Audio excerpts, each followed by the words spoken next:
Hello guys, આજે આપણે પાછા આવી ગયા છીએ હવારમાં બ્લોગ બનાવવા માટે. આજે આપણે આ બાજુ આવ્યા છીએ મસ્તીનો બ્લોગ બનાવવા માટે. જો આ બાજુનો લોક તમને બતાવું. આ બાજુ બધા મંદિર ને એવું બધું છે. લોકો અહીંયા પૂજા ને એવું બધું કરવા આવે છે ગાઈઝ, સમજ્યા? થોડુંક પબ્લિકમાં તો વિડીયો બનાવવો પડશે, સમજ્યા ગાઈઝ? આપણે તો ગમે એના વિડીયો બનાવી ગાઈઝ, એવું કાંઈ નહીં.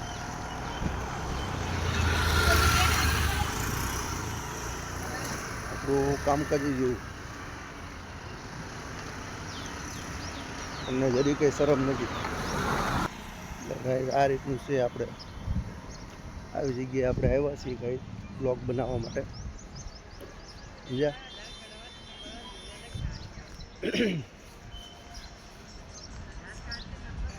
આપણે કોઈ દી ચિંતા કરી જ નથી કોણ શું બોલે છે.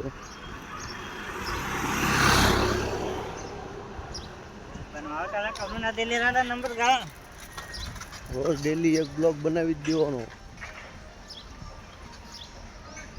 સમજ્યા? આ રીતના હાલતું જવાનું, રોજ ડેલી એકાદો બ્લોગ બનાવી જ દેવાનો, સમજ્યા? કેમ કે બધાય કામ છે ને નાના મોટા નથી હોતા ભાઈ.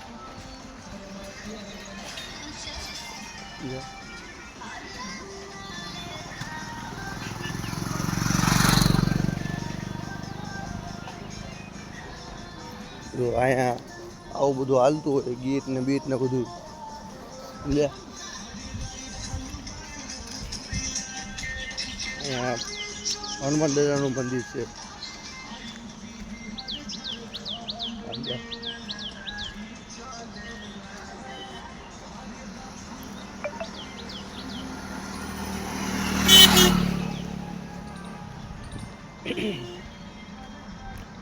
એટલે આ રીતનું છે ગાઈસ. પૈસા કમાવા માટે તમે જોવો છો ને શું કરવું પડે. રોજ બ્લોગ બનાવવા નીકળી જવું પડે ભાઈ, પૈસા કમાવા હોય ને તો, સમજ્યા?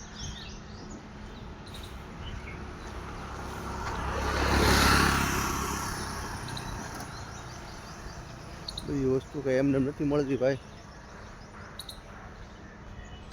શરમ આવતી હોય અમને, ત્યાં શરમ આવે પણ શું કરવાનું, બ્લોગ બનાવવાટું પૈસા કમાવાટું બધું કરવું પડે ગાઈસ.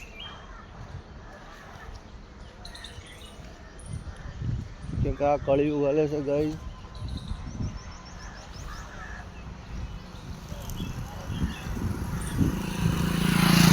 તમે જેટલા તમારી ઉપર તમે જેટલો તમારી રીતે પૈસો બનાવીશો ને, તમારી રીતે ધંધો કરશો ને,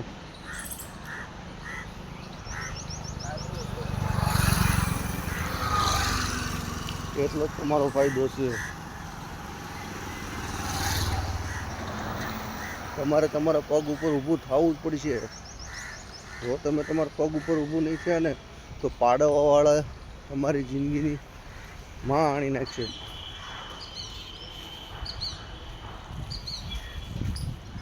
એટલે મહેનત ચાલુ રાખજો ભાઈ, સમજ્યા? જો મહેનત નહીં કરી એટલે મર્યા, ભલે સક્સેસ ન થાવ. જો અહીંયા બીજું મંદિર બતાવું હું. જો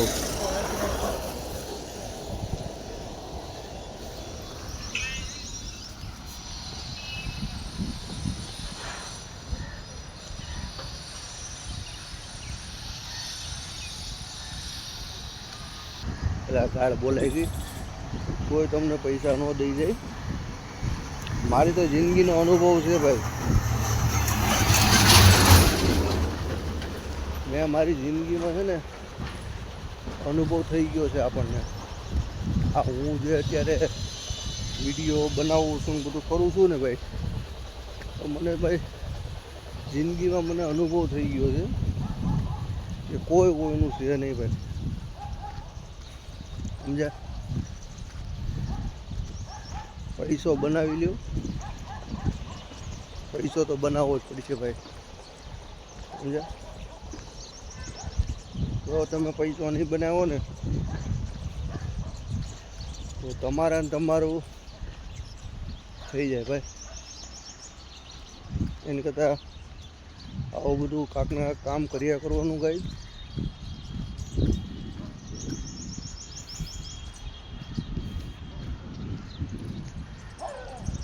સમજ્યા?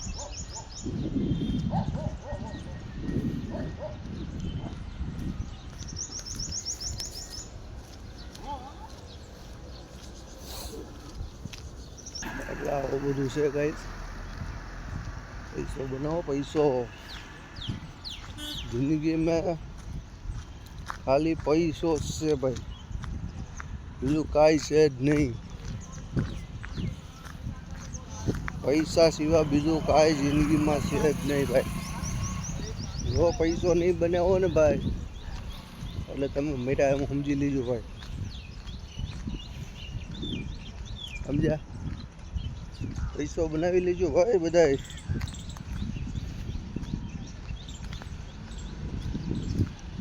અને જેમ બને ને એમ કોઈ બીજાનું કામ નહીં કરવાનું, રિક્ષા હાંકવાની બધું કરવાનું. ભલે તમને ગુલામી કરીને તમને 50,000 રૂપિયા તમને ગુલામીમાંથી મળતા હોય ને તો એમાં તમે કોઈ દી ન જતા.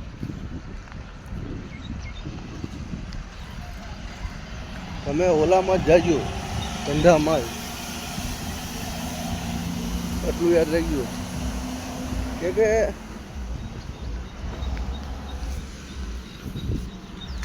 કળિયુગમાં જો તમે ગુલામી કરીને 50,000 રૂપિયા કમાતા હોવ ને તો એનો કોઈ મતલબ નથી, સમજ્યા? કે અત્યારે છે ને ભાઈ, તમે ગમે એટલું કમાઓ, ગમે એટલું તમારા ઘર પરિવાર માટે તમે બધું કરો, એનો કોઈ મતલબ નથી ગાઈસ. કે તોય તમને એમ જ કે એ તો કે તે બધું મકાન ને બકાન ને તે બધું લીધું છે, તે લગ્ન કર્યા હતા, સમજ્યા? એટલે ભાઈ ધ્યાન રાખવું ગાઈઝ. જેમ બને તમે તમારું પોતાનું સ્વાર્થી બની જાઓ, તમારું પોતાનું જોવું. તમારું પોતાનું જોવો ને તો કોઈ દુઃખી નહીં થાય.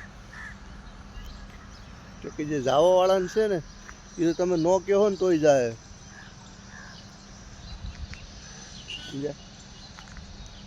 જાવા વાળા તમે ન કહો તોય જાય. એટલે ધ્યાન રાખવું બધું.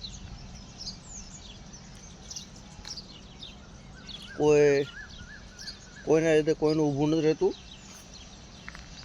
હારું, હાલો આપણો બ્લોગ અહીંયાથી પૂરો કરી.